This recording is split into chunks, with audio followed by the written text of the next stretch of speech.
Lighting.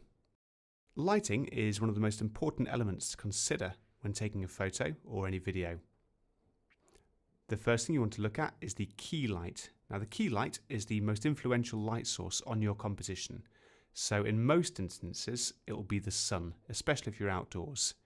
Even if you're inside a room with a large window, you might notice that large window is giving you the majority of the light in your composition. So again, that window will be the key light. Now what you want to do, you want to position yourself, your subject, or the camera so that the key light source is preferably going onto your subject. So the key light is behind the photographer. You'll get nice light onto your subject. Ideally, you want your key light source slightly to one side. So if you imagine that you have a bright light behind you, you want that bright light coming over your shoulder.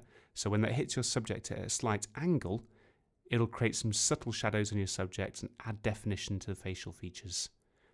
If your key light source is too far to the side of your subject, then more of their face will be in shadow.